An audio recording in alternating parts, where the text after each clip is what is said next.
62세의 민주는 낡은 가죽 소파에 몸을 깊숙이 묻고 있었다. 2년 전 아내와 이혼한 후 그는 이 넓은 아파트에서 혼자 지내는 것에 익숙해져야만 했다. 익숙해졌다고 생각했지만 고요한 밤이 되면 벽에 걸린 시계 소리마저도 외롭게 느껴졌다. 그는 한때 잘 나가던 건설사 소장이었지만 은퇴 후에는 특별한 일 없이 시간을 보냈다. 가끔 산에 오르거나 친구들과 만나 막걸리 한 잔 기울이는 것이 전부였다. 그의 삶은 마치 멈춰버린 시계처럼 무미건조했다. 안녕하세요.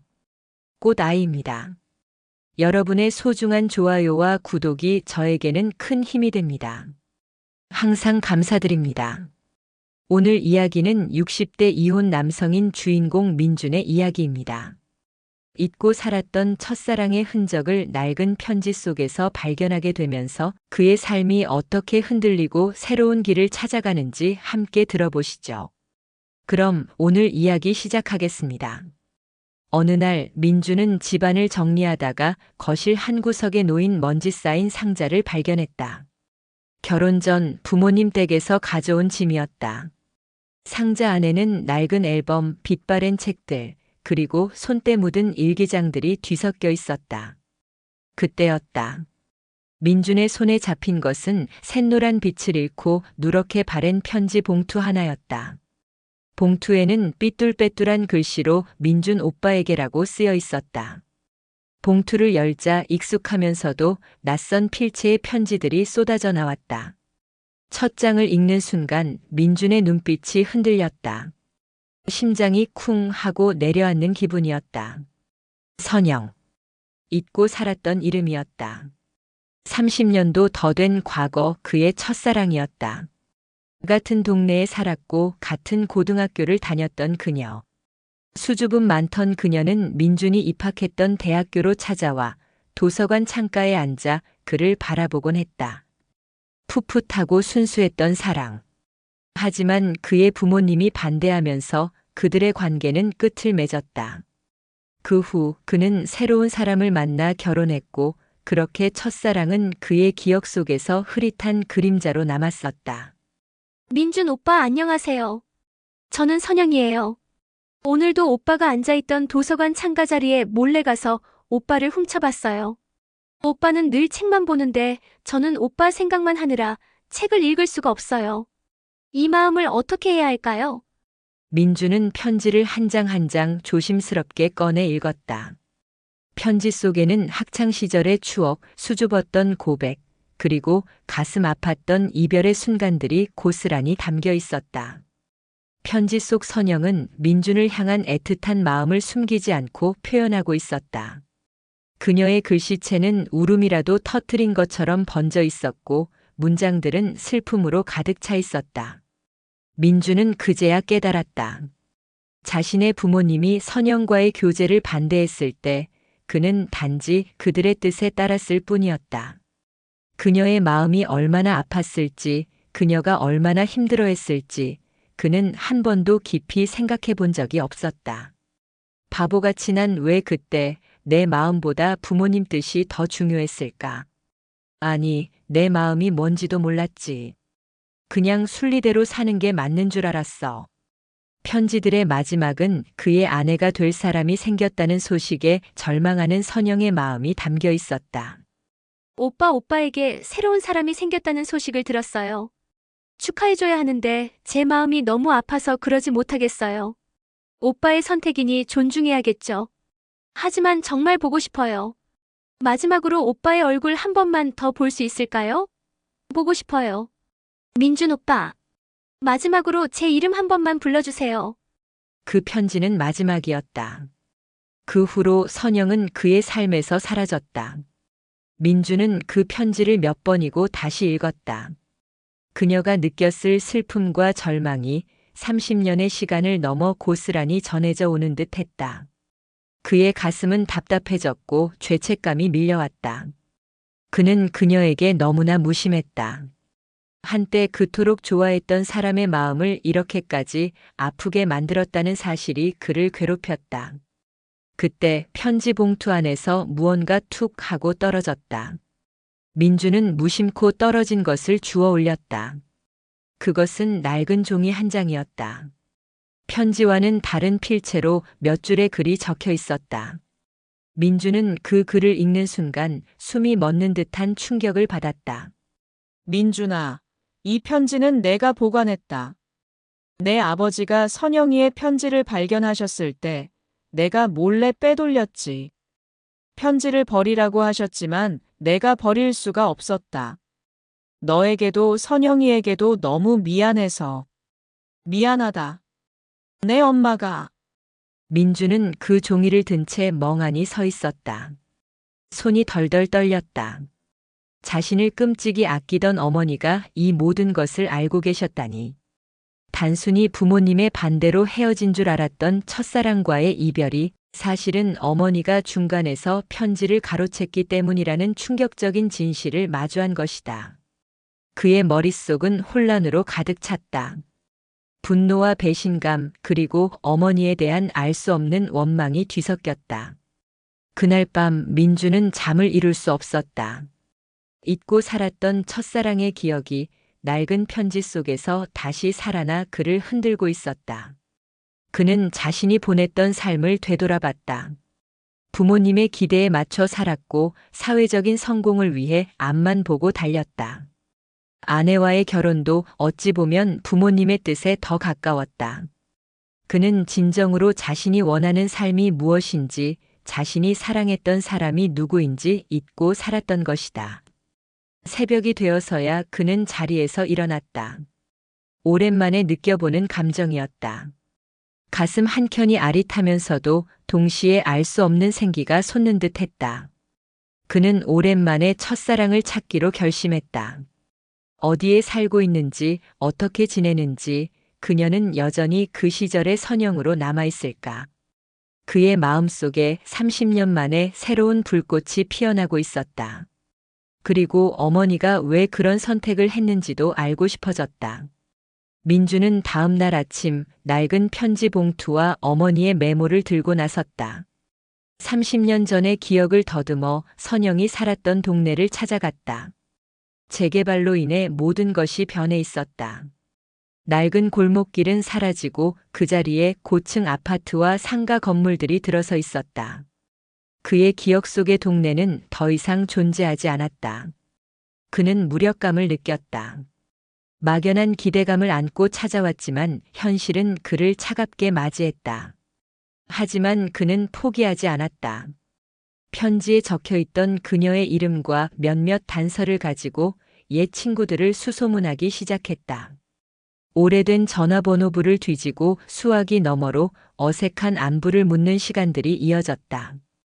대부분은 연락이 끊겼거나 이사 간 지 오래였다.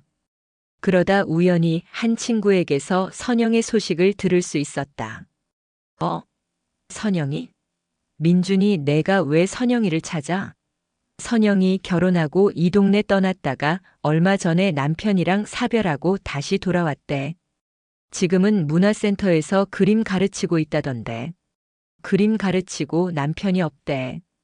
민준의 심장이 쿵 하고 다시 한번 내려앉았다. 그녀는 여전히 이 동네 어딘가에 살고 있었던 것이다.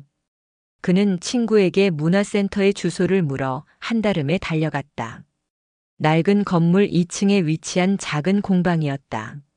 선영 화실이라고 적힌 간판이 그의 눈에 들어왔다. 민주는 숨을 고르고 문을 열었다. 공방 안은 물감 냄새와 붓 냄새로 가득했다. 민준의 눈에 들어온 것은 캠퍼스에 그림을 그리고 있는 한 여인이었다. 낡은 앞치마를 두른 그녀는 백발이 성성한 민준의 기억 속 선영과는 다른 모습이었다. 주름진 손으로 붓을 잡고 있었고 세월의 흔적은 그녀의 얼굴에도 켜켜이 쌓여 있었다. 하지만 그녀의 눈빛은 여전히 그 시절의 순수함을 간직하고 있었다. 그는 확신할 수 있었다. 그녀는 선영이었다. 민주는 그녀를 보자마자 30년 전의 자신을 보았다. 그녀를 멀리했던 바보 같았던 자신, 그녀의 마음을 외면했던 이기적인 자신. 그는 후회와 그리움이 뒤섞인 복잡한 감정에 휩싸였다. 선영아. 민준의 목소리에 그녀가 고개를 들었다. 그녀의 눈이 커졌다. 믿기지 않는다는 표정이었다. 민민준 오빠, 그녀의 목소리는 떨렸다. 30년 만에 듣는 이름이었다. 서로 마주한 두 사람의 눈빛 속에는 잊고 살았던 시간들이 파노라마처럼 스쳐 지나갔다. 두 사람은 공방 한 구석에 있는 낡은 테이블에 마주 앉았다. 오랜 침묵이 흘렀다. 무엇부터 이야기해야 할지 누구도 먼저 입을 열지 못했다. 민주는 그녀의 손에 들린 붓을 보며 조심스럽게 입을 열었다. 잘 지냈어? 난 2년 전에 이혼했어. 아들은 결혼해서 따로 살고 있고. 선영은 고개를 끄덕였다. 그녀의 눈가에 눈물이 고이는 듯 했다. 나도 남편이 먼저 세상을 떠났어. 1년 전에. 두 사람의 공통점은 혼자라는 사실이었다. 서로의 아픔을 보듬어 주듯 따뜻한 침묵이 이어졌다. 민주는 망설이다가 주머니에서 낡은 편지 봉투를 꺼냈다. 이거 내가 예전에 우리 집에서 가져온 건데 이걸 발견하고 너를 찾아야겠다고 생각했어. 선영은 편지 봉투를 조심스럽게 받아들였다. 그녀의 눈가에 맺혔던 눈물이 마침내 흘러내렸다. 이 편지 오빠가 결혼한다는 소식 듣고 미친 듯이 썼던 편지야. 보내진 못하고 가지고 있다고 생각했는데. 그런데 어떻게 오빠한테. 우리 부모님이 버리라고 해서 버린 줄 알았는데 내가 그냥 짐 정리할 때 가져왔나 봐. 정말 미안해. 내가 그때 너무 어렸고 너의 마음을 너무 몰랐어. 민준의 진심 어린 사과에 선영은 고개를 저었다. 아니야, 괜찮아. 이젠 다 지난 일이야. 그 편지는 나한테도 소중한 추억이야. 오빠를 향한 내 마음이 담긴 마지막 편지였으니까. 그날 이후 두 사람은 종종 만났다. 문화센터에서 커피를 마시며 이야기를 나누고 함께 근처 공원을 산책했다. 30년의 세월이 무색하게 두 사람은 마치 어제 헤어진 연인처럼 편안하게 대화를 이어갔다. 민주는 선영을 보며 잊고 살았던 자신의 모습을 발견했다. 편지에 담겨 있던 풋풋했던 사랑, 그리고 그 사랑을 잃고 난 후의 공허함. 그는 선영을 통해 그 시절의 자신을 다시 만나는 기분이었다. 두 사람의 만남은 점차 깊어졌다. 민주는 매일같이 문화센터를 찾아갔고 선영은 그를 위해 따뜻한 커피를 준비했다. 그들은 서로의 과거를 그리고 현재의 삶을 솔직하게 털어놓았다. 민주는 이혼 후의 공허함을, 선영은 남편을 잃은 슬픔을 나누며 서로에게 위로가 되었다. 그들의 관계는 단순히 잃어버린 첫사랑을 다시 만난 것을 넘어 인생의 마지막 동반자를 찾아가는 과정이었다. 하지만 민준과 선영의 재회 소식은 전 부인인 지숙의 귀에 들어갔다. 지숙은 여전히 민준에게 미련이 남아 있었다. 이혼 후에도 민준의 곁을 맴돌며 그를 챙겼던 지숙은 민준이 다른 여자를 만난다는 소식에 불안감을 느꼈다. 지숙은 민준의 아들 동우에게 전화해 불안한 마음을 토로했다. 동우야, 내 아버지 요즘 만나는 사람 있다며? 누군데? 얼마나 진지한 사이야? 동우는 어머니의 불안한 목소리에 마음이 불편했다. 엄마, 아버지도 이제 혼자시잖아. 좋은 분 만나실 수도 있지. 엄마도 엄마 삶을 사셔야지. 아니, 그게 어떻게 말처럼 쉽니? 내가 평생을 바친 사람인데 그냥 내버려 둘 수가 없어. 그리고 그 여자 혹시 내 아버지 돈이라도 노리고 접근한 거 아냐? 결국 지숙은 민준을 찾아갔다. 민준이 선영과 함께 산책을 하던 공원에서 지숙은 두 사람 앞에 불쑥 나타났다. 민준 씨, 잠깐 나 좀 봐요. 민준은 당황한 얼굴로 지숙을 바라봤다. 선영은 두 사람의 관계를 직감하고 한 발짝 뒤로 물러섰다. 지숙 씨, 여긴 왜? 당신 옆에 있는 이분, 대체 누군데 그래요? 나랑 이혼한 지 얼마나 됐다고 벌써 다른 여자를 만나요? 당신 아들이 알면 얼마나 상처받을지 생각해봤어요? 지숙의 목소리는 격앙되어 있었다. 민주는 지숙을 진정시키려 애썼지만 지숙은 멈추지 않았다. 민준 씨, 우리 다시 시작하면 안 될까? 내가 잘못한 거 있으면 다 고칠게. 우리 다시 합쳐요. 민주는 단호한 표정으로 지숙을 바라봤다. 지숙 씨, 우린 이미 끝난 관계예요. 우리 사이에 남은 건 아들뿐이야. 그리고 난 내 인생을 다시 시작하고 싶어. 선영이는 내가 다시 찾은 행복이야. 지숙 씨도 이젠 자신의 행복을 찾아야 해. 나한테 집착하지 말고.